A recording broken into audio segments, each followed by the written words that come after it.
Welcome back नाज़रीन। आ जाते हैं अपने कुछ डोमेस्टिक पॉलिटिक्स की तरफ। इस वक्त शॉर्टली मैं आपको बता देती हूँ कि कुछ फ़ैसले किए जा रहे हैं जिसमें खान साहब ने बड़ी तब्दीली वाले फ़ैसले किए हैं। वैसे तो तब्दीली ही सरकार है, लेकिन तब्दीली में फ़ैसले ये हैं कि नई जनरेशन जो है, यंग जनरेशन, उसको मौका दिया जाएगा। जैसा कि अभी हम अफरीदी साहब को भी देख रहे हैं कि CM KP उनको लगा दिया गया है। अब कुछ बावसूख ज़राए के मुताबिक इत्तलात हैं कि 30 से 35 साल के दरमियान या 32 साल के दरमियान ऐसे जो यंगस्टर्स हैं उनको मौका दिया जाएगा। आगे आने वाली जितनी भी सीट्स हैं वो खाली होती हैं, लाइक कोई MNA की होती है, कोई MPA की होती है, तो उसमें यंगस्टर्स को मौका दिया जाएगा ताकि वो एक एजुटेशन की सियासत करें, वो सड़कें गर्म रखें, विफाक को ज़रा गर्म टफ टाइम दें। इस सब के अलावा यंगस्टर्स आएंगे, दीदा दिलेरी से काम करेंगे, जो बड़े एग्रेसिव होंगे। नाज़रीन, एक और ख़बर भी मैं आपके साथ शेयर कर दूं कि TLP वाले मसले के बाद, जैसे कि इन्होंने कहा था कि हम उनके साथ इज़हार यकजहती के लिए जुम्मे वाले दिन एहतजाज करेंगे, जो इत्तलात हम तक पहुंची थी कि खान साहब ने, इमरान खान साहब ने ये मैसेज अपनी पार्टी को कन्वे किया था कि आप मुरीदके में जलसा करेंगे। अब मुरीदके की सूरत हाल यह है कि वहाँ तो TLP जलसा नहीं कर सकी थी, तो मुरीदके में जब ये मैसेज पहुँचा खान साहब की पार्टी पे तो ज़रा उनके हाथ पाँव फूल गए पीछे पार्टी के लोगों के। खैर, जलसा तो वहाँ पे नहीं हो सका, उसके जो भी मुहर्रकात थे, लेकिन अब ऐसा लग रहा है कि जैसे रियलाइजेशन हो गई है तहरीक इंसाफ को कि सिस्टम में अब कोई गुंजाइश खान साहब की है नहीं है, क्योंकि तहरीक इंसाफ एक बाद ऐसी अपोजिशन जमात रह गई है जो तगड़ी है, टफ टाइम दे सकती है, देती भी रही है, और कोई अपोजिशन में है नहीं। तो लिहाजा डिबेट सारी इसी के हवाले से रहेगी कि आने वाले दिनों में, और स्पेशली नवंबर के हवाले से जो मेरे पास इत्तलात हैं कि नवंबर में एक मरतबा फिर से ये सड़कों पर निकल रहे हैं। उसको एनिवर्सरी कह लीजिए, 25 नवंबर की, पिछले साल जो हुआ 25 नवंबर को ये निकले थे, उसको आप बर्थडे कह लीजिए, उसको उसकी याद कह लीजिए, उसको जिस भी सेंस में कह लीजिए। बहरहाल ये 25 नवंबर, या ये भी पॉसिबिलिटी है कि उससे पहले भी ये सड़कों में निकले और दोबारा इस्लामाबाद की तरफ जाएं। अब ये क्या सूरत हाल होगी, सब पे बात करते हैं आज के प्रोग्राम के इस हिस्से में। हमें स्टूडियो में ज्वाइन कर चुके हैं मियां सैफुर रहमान साहब, सीनियर सहाफ़ी हैं। बहुत शुक्रिया मियां साहब आपका हमें ज्वाइन करने के लिए। पाकिस्तान तहरीक इंसाफ के रहनुमा फैज़ान अशरफ हमें ज्वाइन कर चुके हैं, उनसे इनकी स्ट्रैटेजी जानेंगे क्या है। राना मोहम्मद अरशद साहब हैं, मेंबर पंजाब असम्बली PMLN, इनका जवाब जानेंगे कि ये उनको किस तरह से ट्रीट करेंगे। बहुत शुक्रिया तमाम मेहमानों का मुझे ज्वाइन करने के लिए। सबसे पहले मियां साहब की तरफ आ जाते हैं। मियां साहब, अभी मैंने कुछ चीज़ा खैर तो काफी है, खबर भी ब्रेक की है, मैंने शॉर्टली खबर भी एक ब्रेक कर दी है कि ये अब यंगस्टर्स को सामने लेके आ रहे हैं, जिसमें कहा गया, जैसे कि अभी आप हमारे जो उमर अयूब साहब हैं उनको देख लेंगे, उनको मुख्तलिफ मुकदमात में तकरीबन 40-35-40 साल की सज़ाएँ तो हो गई हैं। अब सूरत हाल ये है कि उनकी बेगम के भी नाम आगे गया कि उनको उनकी जगह पर ले आया जाए, लेकिन वो भी खान साहब ने उस तरह से एक्सेप्ट नहीं किया, उसको साइडलाइन कर दिया गया और सामने आगे जी सोहेल अफरीदी साहब। अब सोहेल अफरीदी साहब ने जो जलसों की तो खैर उन्होंने अब शुरुआत कर ही दी है। अभी क्या करते हैं, क्या जा रहे हैं खान साहब? नई स्ट्रेटजी, यंग ब्लड सामने लेके आ रहे हैं ताकि जिस तरह कि वो एजुटेशन चाह रहे हैं उस तरह की दोबारा सड़कें गर्म हो जाए। मेरा ज़ाती ख्याल है कि पॉलिटिकल स्ट्रेटेजाइजेशन जो है ना, उसकी हमें वाकई ज़रूरत है। हाँ। हमारे यहाँ ज़्यादातर जो पॉलिटिशियंस रहे हैं वो ज़्यादातर स्टेटस को ही का शिकार रहे हैं, क्योंकि यहाँ पे एक दौर आया था 1970 में कि भुट्टो साहब का जब इलेक्शन हुआ यहाँ पे, वो तो ठीक है, लोगों ने मुतनाज़ा बना दिया मशरकी पाकिस्तान के हवाले से, लेकिन अगर हम सिर्फ वेस्टर्न विंग को देखें, वेस्टर्न पाकिस्तान जो था, तो इसमें उन्होंने जिस बंदे को भी, और उनके बारे में कहा यह जा रहा था कि अगर खंबे को अभी नाम दे दें कि जिसको वोट दे दें, तो भुट्टो के नाम पे लोग वोट दे देते थे। यानी कि वो एक नई वेव इंट्रोड्यूस की थी। अच्छा, इसके बाद जब 77 के इलेक्शन हुए तो फिर उनके अंदर वो एक खौफ से में वो मुब्तला हो गए कि जी मैं पॉपुलर तो जरूर हूँ, लेकिन ये जो इलेक्टेबल्स लोग हैं, ये पुराने बाबे जरूरी नहीं है कि 50-60 साल का ही बाबा हो, यानी कि पुराने लोग, तो जो पुराने लोगों को क्यों ना मैं मैदान में लेके आऊँ, वो फ्यूडल्स भी थे, वो कैपिटलिस्ट भी थे, सरमायादार भी थे, असर रसूख वाले लोग थे, बरादरियों वाले भी थे। वो फिर एक्सपेरिमेंट थोड़ा सा वो ज्यादा कामयाब तो ना हुआ, फिर मुतनाज़ा एक दौर आ गया, PNA की तहरीक आ गई, बाद में मार्शल आ गया। जब खान साहब आए और तब्दीली की बात की गई तो खास तौर पे मैंने बहुत से प्रोग्राम्स में ये कहा कि ये अगर इलेक्टेबल्स के चक्कर में ना पड़े तो जो नई वेव लेके आ रहे हैं उस वेव को शायद लोगों में ज्यादा पजीराई मिले, पजीराई तो उन्हें भी मिली है अभी जो नई वेव हाँ, अब उस वेव में देखे ना, अब थोड़ा सा एक बिगाड़ भी तो पैदा हुआ ना। 18 की इनकी जो है वो तो इलेक्टेबल्स के सिर पे इनकी, मैं वो कह रहा हूँ कि इलेक्टेबल्स के हवाले से एक शिकायत रही लोगों को, एक बड़े सेगमेंट को लोगों को, कि जब आप एक तब्दीली की बात करते हैं, न्यू एनर्जी की बात करते हैं, तो न्यू एनर्जी या न्यू ज़ील तो आनी थी ऐसे लोगों को जिनका माजी में कोई एक्सपेरिमेंट नहीं हुआ। तो ऐसे लोग जो एक बाकायदा एक नई वेव के साथ, नई उमंग के साथ मैदान में आए। ये जरूरी नहीं है कि वो एजिटेशन ही करें। देखें आप, ये सीएसएस का जो इम्तिहान होता है, देखिए सीएसएस का जो इम्तिहान होता है उसमें यंग लोग आते हैं, बिल्कुल आगे डायरेक्ट एएसपी लग जाता है। एक 24-25 साल की उम्र में, जैसे मैं खुद भी ऑफिसर था, असिस्टेंट कमिश्नर लग जाता है। तो उसके नीचे पटवारी होते हैं, तहसीलदार होते हैं, कोई 50 साल का होता है, कोई वो 24 साल का बंदा कमांड कर रहा होता है, यानी वो तरबियत लेके आता है। यहाँ पे जो मेरा जोर है ना वो ये है कि खान साहब से 10 बस्ता गुजारिश है कि उनका राइट कोई ज्यादा देर कोई भी नहीं छीन सकता। जो अवाम ने राइट किसी को दिया वो मिलेगा इंटैक्ट है, लेकिन हाँ वो लेकिन तरबियत दे के लाएं। ये ना हो कि जवान नौजवान आए सिर्फ जोश पे, और जोश में हर चीज जो रास्ते में आए उसको उखाड़ पिछाड़ करता जाए, वो it will be detrimental to peace, यानी हमारे मुल्क का मुआशरे का पीस जो अमन है। अब सिर्फ एजिटेशन, या तो एजिटेशन रहे ना, बाहर के मुल्कों में आप देखते हैं 10-10 लाख का मजमा होता है, अपनी बात के आगे वो चला जाता है, ना कोई टीयर गैसिंग होती है, ना आग जलाई जाती है, ना किसी का सर फाड़ा जाता है। इसमें ऐड करना खान साहब से ये भी हमें एक्सपेक्टेशन की, जब भी पार्टी कोई जलसा जुलूस करती है, हमारी गवर्नमेंट की स्ट्रेटजी ऐसी होती है कि उसको हाइप क्रिएट करवा दी जाती है। खुद चाहे वो जलसा करके चले जाएं, उसको कोई पूछे भी ना, लेकिन ये जो रास्ते बंद कर देना और ये जो इतनी हाइप क्रिएट कर देना, ये तो करती है हमारी गवर्नमेंट करती है ना, फिर दोनों साइड से मसाइल भी आ जाते हैं। मैं जरा फैजान साहब से उनकी जरा इस बात की तस्दीक या तरदीद जान लूं। फैजान साहब, अभी मैंने कोई खबर जो है वो सामने रखी है जो मुश्तक इत्तलात है, ब्रेकिंग न्यूज़ ही आप समझ लीजिए अब तक की, आप इसको तरदीद या तस्दीक कर सकते हैं। वैसे मेरी सोर्सेज ने कंफर्म ये खबर दी है कि अब यंगस्टर्स को आप लोग सामने लेके आ रहे हैं। खान साहब ने ये बाकायदा स्ट्रेटजी जो है वो आगे पास ऑन कर दी है, आप लोगों को बता भी दिया है। अब क्या यंगस्टर्स में जितने भी एमएनएस हैं या एमपीएस के आगे जाके कोई रिज़ाइन करते हैं, कोई मसला होता है, कोई सीट खाली होती है, तो उसमें यंगस्टर्स आएंगे, यंग ब्लड आएगा आगे। वो ज़्यादा पुराने लोगों का वो नहीं वो समझ रहे कि उनको सीट देनी है। तस्दीक या तरदीद कर दें, आप लोगों तक ये पहुंच गई है इत्तला या भी रास्ते में कहीं है? फैजान साहब की आवाज़। बिस्मिल्लाहिर्रहमानिर्रहीम। जी जी बिस्मिल्लाहिर्रहमानिर्रहीम।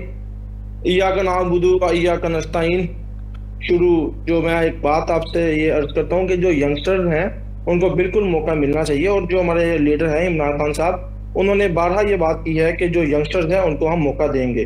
लेकिन यंगस्टर्स को मौका बिल्कुल मिलना चाहिए, लेकिन उनकी मौका मिलने से पहले जो उनकी तरबियत है, एक वो बहुत अहम मामला है, क्योंकि हर जगह पे लड़ाई झगड़े से मामला नहीं हल होते। इसलिए जो मेरे हिसाब से जो यंगस्टर्स हैं उनकी पहले सबसे पहले उनकी तरबियत करनी चाहिए। क्योंकि जिस फैमिली से मैं बिलोंग करता हूँ, हमारे भी जो पॉलिटिकल फैमिलीज होती हैं, यहाँ पे मेंबर्स बाई असेंबली भी बैठे हुए हैं, तो जो बोलते हैं हमारी जो तरबियत है वो हमारी हो रही होती है एज ए पॉलिटिकल कैरियर के तौर पर ना।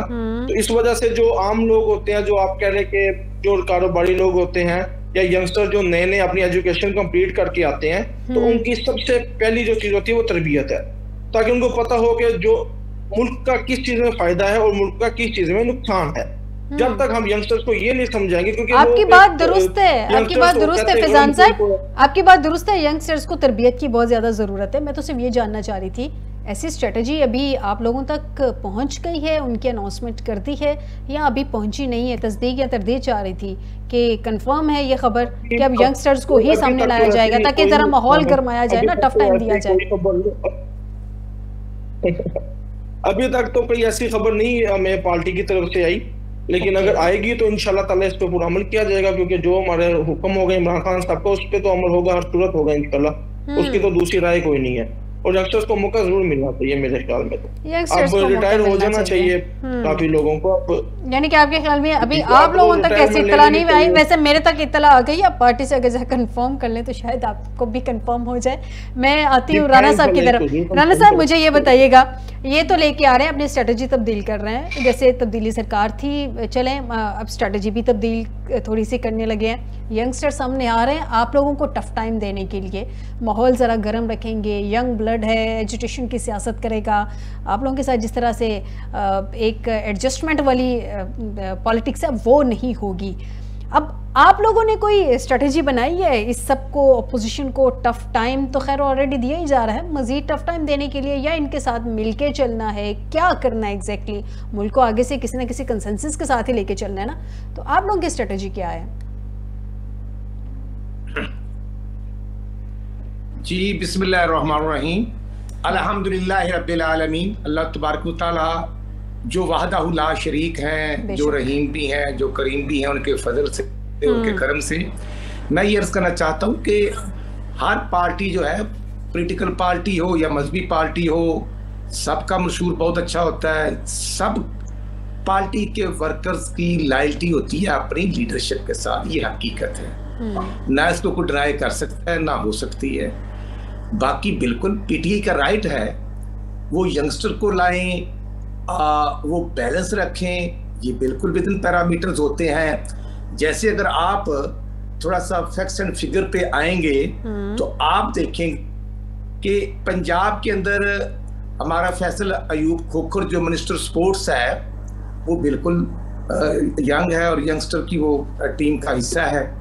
उसी तरह जी मैंने फैसल अयूब खोखर की बात की है जो लाहौर से मिनिस्टर स्पोर्ट्स है।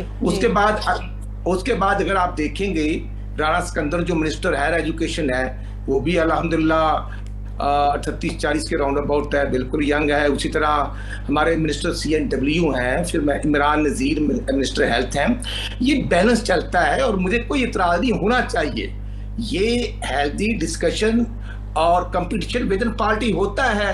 और मैं देखता रहा हूँ कि 2002 से मुझ जैसा पॉलिटिकल वर्कर मैं पंजाब असेंबली का इलेक्शन कंटेस्ट कर रहा हूँ। सब आपकी तरफ आते हैं। ये जो कहा जा रहा है नवंबर में पीटीआई फिर एजुटेशन की सियासत में, तो बार बार यही कहती हूँ क्योंकि एजुटेशन में कन्वर्ट हो जाती है जो भी ये पॉलिटिक्स करते हैं। बड़ी बदनसीबी है कि अनफॉर्चुनेटली कह लीजिए वो एजुटेशन में कन्वर्ट हो जाती है। अब ये स्पेशली जो 25 नवंबर को राणा साहब हमें ज्वाइन कर चुके हैं। मियाँ साहब, राणा साहब की आवाज़ नहीं पहुँच रही है मुझ तक स्टूडियो में। उसकी उम्र जो है वो 18 साल से ज्यादा होगी और वो यूथ का मेंबर होगा और वो नुमाइंदगी करेगा throughout on grass root. और मैं कहना चाहता हूँ कि तमाम पार्टीज के विंग्स होते हैं, जैसे स्टूडेंट विंग है, हमारा भी मुस्लिम स्टूडेंट फेडरेशन है, उसी तरह तहरीक इंसाफ का भी है, इस्लामी जमीयत तुलबा, पीपल्स स्टूडेंट फेडरेशन। ये ट्रेनिंग होती है। अगर आप देखेंगे तो हमारे ख्वाजा साद रफीक साहब भी MSF से प्रमोट होते होते यूथ विंग, मुस्लिम लीग और आगे सीनियरिटी के लिहाज से आए। और उसी तरह आप देखेंगे तो ये हर पार्टी में मौजूद होता है और मुझे खुशी है, मुझे कोई दो राय नहीं। अगली बात ये है, हमारी रेस होनी चाहिए नेशनल इश्यूज पर आपस में। आज जो मुल्क के हालात हैं आप देखें कि जिस तरह 5 और 6 मई को हमारे अजली दुश्मन ने अटैक किया था, फिर 10 मई को अल्हम्दुलिल्लाह सब ने मिलकर और फौज पाकिस्तान और सब ने मिलकर दुश्मन का मुकाबला किया और मार का हक में अल्लाह ताला ने फतह दी। और अभी ये पिछले हफ्ते की बात है कि हमारे नेबर कंट्री अफगानिस्तान से जिस तरह खैबर पख्तूनख्वा, शुमाली वज़ीरिस्तान और पंजाब के अंदर जिस तरह अटैक पाकिस्तान में हुआ और हमारे कोई 25 के करीब फौजी पाकिस्तान के बेटे शहीद हुए, हमें इन चीजों को भी देखना है, लॉ एंड ऑर्डर को भी देखना है। अगर पंजाब में हमारी गवर्नमेंट है तो हमारी जिम्मेदारी है लॉ एंड ऑर्डर को देखना। सर राणा साहब आपकी बात ठीक है, लॉ एंड ऑर्डर की सूरत हाल देखना, आप गवर्नमेंट में बैठे हैं ना, बैगिश आपकी शोल्डर्स पे है, रिस्पांसिबिलिटी भी आपकी है, लेकिन अपोजिशन को साथ लेके चलना भी आपकी रिस्पांसिबिलिटी है ना राणा साहब। जो गवर्नमेंट में होता है बिग ब्रदर होता है, उसने हमेशा अपोजिशन तो बिगड़ा हुआ बच्चा है, उसको साथ लेके आपने चलना है। मेरा पॉइंट शायद सुन नहीं सके, मैं ये कह रहा था कि आफ्टर 18 अमेंडमेंट तमाम सूबाई गवर्नमेंट्स का अपना रोल है। जैसे हमारा पंजाब में है उसी तरह खैबर पख्तूनख्वा में पीटीआई की गवर्नमेंट है। मुझे खुशी है सर, मैं आपकी बात सही है, लेकिन प्रोविजनल गवर्नमेंट्स को विफाक ने साथ लेके चलना है ना, विफाक में आपकी गवर्नमेंट है। और मेरा ख्याल ये है कि आपने ये जो नेशनल इश्यूज पर प्राइम मिनिस्टर ने मीटिंग की, हमने तो चीफ मिनिस्टर साहब को बुलाया था और उन्होंने अपना नुमाइंदा भेज दिया। अच्छी बात है, उनका नुमाइंदा आ गया। देखना गंदम का इशू था या लॉ एंड ऑर्डर का इशू था, या नेबर्स कंट्रीज के साथ रिलेशनशिप का इशू था, तो वो हमने तमाम सूबों को ऑन बोर्ड लिया। सर ये बड़ी पॉजिटिव जेस्चर है कि प्राइम मिनिस्टर साहब ने उनको वेलकम किया, उनको बुलाया, लेकिन उनका भी तो पॉइंट है, वो कहते हैं कि आप हमें खान साहब से मुलाकात करने की इजाजत, मतलब उनको मिलने दें तो स्ट्रेटजी क्लियर हो जाए ना कि आगे चलना कैसे है। मेरा ख्याल ये है वो अपनी जगह पे उनका क्वेश्चन है कि उनसे मिलना हमने कब रोका है। इशू ये है लेकिन मिलने भी तो नहीं देते ना आप लोग। ठीक हो गया, जो आवाम की जिम्मेदारी होती है हमने उसको भी निभाना है, लॉ एंड ऑर्डर को भी देखना है।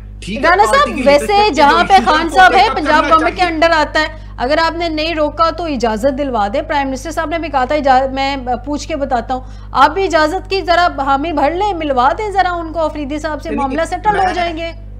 नहीं, मैं मिनिस्टर जेल खाना जात नहीं हूँ, मैं तो चीफ पंजाब असेंबली हूँ। पंजाब असेंबली से रिलेटेड इशू है तो आप बताएं। और दूसरी ये बात है कि उनको वुकला मिलते हैं, फैमिली मेंबर मिलते हैं और सबको मिलना चाहिए।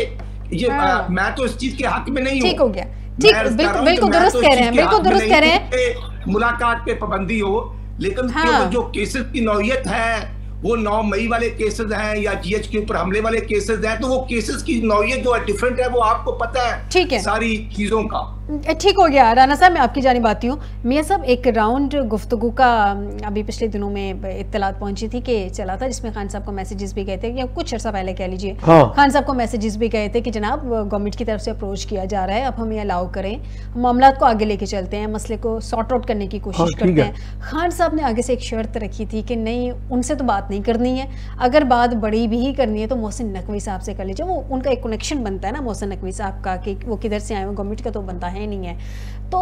लेकिन दूसरी साइड से उसकी रिजेक्शन आ गई है। अब ये मामला सेटल्ड होते आपको नजर आ रहा है, या उधर से आपको लग रहा है कि ये जो स्ट्रेटजी तब्दील की जा रही है यंग जनरेशन को सामने लेके आने की, यंग ब्लड को, उधर से रियलाइजेशन हो गई है अडियाला से कि अब स्पेस फिल वक्त के सिस्टम में नहीं है, स्पेस बनानी पड़ेगी। लेकिन जब आप स्पेस की बात करती हैं तो उसमें अकोमोडेशन का लफ्ज साथ ऐड करें कि आपने मुल्क की सलामती और मुल्क के अमन और मुल्क की तरक्की के लिए भी तो काम करना है ना। या तो मैंने सिर्फ अपनी पावर को हासिल करना है वापस और फिर मैंने आगे काम शुरू करना है। तो ये एक ऐसा काम है कि एक ही वक्त में आपने सारा एक पैकेज लेके चलना है। यानी कि आपके पास अगर एक पॉलिटिकल पावर है, पीपल्स पावर है, तो उस पावर को आपने इस तरह यूटिलाइज करना है कि जो रास्ते में आने वाला जो कोलैटरल डैमेज है वो पब्लिक को ना हो जाए। क्योंकि अगर 2 मुतहारब या 3 मुतहारब फैक्शंस कौम के अंदर बैठे हो, किसी के पास पॉलिटिकल पावर हो, किसी के पास एडमिनिस्ट्रेटिव पावर हो, एक के पास पीपल्स पावर हो, अगर इनका आपस में टकराव हो जाए किसी भी तौर पे, मैं एज एनालिस्ट बात कर रहा हूँ, तो वो उस सूरत में हम असूलों की बात तो फिर बाद में चली जाएगी ना। जो बदअमनी होगी वो बहुत नुकसानदेह है, तो हमने इसको कंटेन भी करना है। और ये जो बात है, अगर खान साहब के नंबर 2 नंबर 3 जो नायबीन है वो भी अच्छे पढ़े लिखे सुलझे हुए लोग हैं, जैसे मैंने बताया उमर यूं मेरे छोटे भाइयों की तरह ही, नोज मीर राणा साहब भी मेरे भाई हैं, सबसे हम मिलते हैं, जर्नलिस्ट तो सारे सबके दोस्त होते हैं। तो लेकिन ये होता है कि बाज़ औक़ात अगर एक लीडर पॉपुलर लीडर है, सुप्रीमो है, करिज्मेटिक है, माचो है, तो वो अगर उसकी पार्टी के साइड नायबीन आके कहते हैं कि जनाब ये मैसेजेस हैं तो we should go for it, तो मेरे ख्याल उनको इसमें हौसले से, हिम्मत से, एक अच्छे शतरंज के खिलाड़ी की तरह कि चलें जी गो हेड, आगे जाके कौन सा कोई इतना बड़ा कोई जो पहले जितना नुकसान उठाया उससे बड़ा क्या हो जाएगा। तो मेरे ख्याल निगोशिएशन में एक शतरंज की चाल चले वो खान साहब मेरा ख्याल है चाल उन्होंने चलती है। अच्छा, देखना ये कि इस चाल का आगे रिजल्ट क्या होता है। जाहिर है फिर स्ट्रेटजी, ये जो सोहेल अफरीदी साहब आए ये उनकी चाल, दो तीन स्ट्रेटजीज का आपस में थोड़ी सी ना अपनी गेम चेंज की है। बहरहाल मैं ज़रा शॉर्टली पूछ लूँ क्योंकि मेरे पास वक्त की किल्लत है मियाँ साहब। मैं चाह रही हूँ कि एक अहम क्वेश्चन में फैज़ान साहब से और जान लूँ। फैज़ान साहब, जो इत्तलात मुझ तक पहुँची हैं, ये भी खबर में दे रही हूँ कि आपको तो ऑब्वियसली पता होगा कि आप लोग नवंबर में दोबारा मार्च करने की कह लें, धरना करने की कह लें, या आप लोग कोई जलसा करने की कह लें, आप विफाक की जानिब जा रहे हैं, यानी कि इस्लामाबाद की जानिब दोबारा जा रहे हैं 25 को या 25 से पहले कर लें। वाकई ऐसा कोई प्लान है? खबर दुरुस्त है कि आप लोग कर रहे हैं 25 को ऐसा कुछ, या 25 से पहले नवंबर के महीने में? नवंबर के महीने में इतलात कुछ आई हैं लेकिन अभी उसकी तस्दीक नहीं हुई। तो अगर तो इतलात आएंगे तो इंशाल्लाह ताला लीडर की कॉल पे पूरा लबैक आ जाएगा, क्यों नहीं कहा जाएगा। और जहाँ पर GHQ जैसे 9 में जैसे केसेस हैं उसमें मेरे वालिद साहब जो है वो भी काफी सर्वाइव कर रहे हैं, तो ऐसा कोई इशू नहीं, और केस बन जाएंगे। ये केस बनाना तो हुकूमत के बाएं हाथ का काम है। वो तो बात केसेस की नहीं है, बात केसेस की नहीं है, वो तो ऑब्वियसली आप पे बनने, अंडरस्टूड सी बात है। जैसे आप लोग बाहर निकलते हैं, ऑपोजिशन क्रश हो रही है, वो तो आप पे बनने है ना, इसमें तो कोई बात नहीं है। मैं ये पूछ रही थी लॉजिक क्या होगी, धरना होगा, मार्च होगा, क्या जलसा होगा, लॉजिक क्या है आपकी, लॉजिकल कंक्लूजन क्या होगा उस जो आप बाहर निकल रहे हैं? ये अभी इसका भी फैसला नहीं हुआ, ये फैसला अभी आप पहले नहीं हो सका कि करना क्या है, लेकिन ये है कि इंशाल्लाह ताला के उसके निकलेंगे जरूर हम नवंबर के मंथ में। अभी डेट भी फाइनलाइज नहीं हुई और उसका भी स्ट्रेटजी भी नहीं हुई। ये बस हमें इतलात आई है कि आप रेडी रहें, तो कि हम नवंबर के माह में जो है वो इंशाल्लाह ताला कुछ, यानी कि मेरी खबर कंफर्म है नवंबर में आप लोग निकल रहे हैं। लॉजिकल कंक्लूजन क्या है, अभी इस पे नहीं आप लोग पहुंचे? निकल इस तरह से नहीं रहे जैसे आप कह रहे हैं। सोहेल अफरीदी साहब बकायदा तैयारियां कर रहे हैं ना, सोहेल अफरीदी साहब तैयारियां कर रहे हैं, जलसे जुलूसों के बकायदा सिस्टम तो चल पड़ा है। इवन मैं थोड़ा सा आपको यहाँ को इवन यहाँ पर अगर हम कोई एक कॉर्नर मीटिंग भी कर लेना शहर में, तो उसके लिए भी आप पीटीआई को जो है भरपूर तैयारी ही करनी पड़ती है, क्योंकि वो निकलने तो पंजाब में दे नहीं रहा कोई भी, छोटी छोटी बातों पे। इवन कहीं पे कोई पीटीआई के 10 बंदे इकट्ठे हो जाए, वहां पे पुलिस पहुंच जाती है। तो इसलिए तैयारी तो अब करनी पड़नी है, बगैर तैयारी के तो कुछ भी नहीं होना। चलें जी, ठीक हो गया, आपको पॉइंट आ गया। शॉर्टली जरा मैं राना साहब से उनका प्लान जान लूं। आपको पॉइंट आ गया फिजान साहब, शॉर्टली राना साहब से। राना साहब लास्ट 30 सेकंड्स है, मुझे बताइएगा वो लोग प्लान कर रहे हैं बाहर निकलने के लिए, आपकी क्या स्ट्रेटेजी होगी? देखिए जी, मोस्ट वेलकम, ये अपोजिशन का राइट है, वो आए एहतजाज करें और एहतजाज गवर्नमेंट जी और विद इन पैरामीटर, कानून सबके लिए है। और आप देखें ना कि ये पिंडी में काले को वकूआ हुआ है, हमारे एमपी उसमें नहीं थे नईम साहब, लेकिन एफआईआर में नाम आया है तो वो गिरफ्तार हो चुके हैं। इसलिए मैं अर्ज करना चाहता हूं कि कोई भी केस होता है तो उसका एक प्रोसीजर मौजूद है। मोस्ट वेलकम आए, पंजाब असेंबली में एहतजाज करते हैं, हर इजलास में मोस्ट वेलकम आए, आगे आए, बाहर आए, लेकिन कानून को हाथ में लेना, कानून को हाथ में नहीं लेना, जो एक आईनी तरीका है एहतजाज का, और जो आइन से बालातर कोई नहीं। एग्जैक्टली सही कह रहे हैं। ठीक, राना साहब आपको पॉइंट आ गया कि अगर आइन और कानून के दायरे में रह के बाहर निकलते हैं तो मोस्ट वेलकम, तो उनकी मदद कर रहे हैं। ठीक हो गया राना साहब, आपको पॉइंट आ गया, प्रोग्राम का वक्त खत्म हो गया। हमने जो फ्लड से रिलेटेड उनमें कैश, राना साहब आपको पॉइंट आ गया, प्रोग्राम का वक्त खत्म हो गया। मैं शॉर्टली मियां साहब से भी जान लूं। मियां साहब मुझे ये बताइएगा, क्या देख रहे हैं कि ये 25 तारीख को बाहर निकल रहे हैं या नवंबर के महीने में तो निकल रहे हैं? राना साहब आपको पॉइंट आ गया। राना साहब मुझे मार्जिन दीजिए। मेरा जाती ख्याल है कि निकलेंगे वो जरूर, लेकिन एक बात मैं ऐड करना चाहूंगा कि निकलेंगे जरूर, लेकिन वन मैन स्ट्रेटेजी बाज़ औक़ात ज्यादा इफेक्टिव और पायदार नहीं होती। तो इसलिए अपनी टीम पे भरोसा करें, उनका फीडबैक के साथ बाहर निकलें, फिर स्ट्रेटजी बनाएं ना। स्ट्रेटजी के बगैर क्या होगा? बहुत शुक्रिया मियां सैफुर रहमान साहब आपका, फिजान अशरफ साहब आपका, राना मोहम्मद अरशद साहब आपको मुझे प्रोग्राम में ज्वाइन करने के लिए। आज के प्रोग्राम से दीजिएगा इजाजत, बशर्ते ज़िंदगी। आपसे दोबारा मुलाकात होगी, अपना ख्याल रखिएगा, अल्लाह हाफिज़।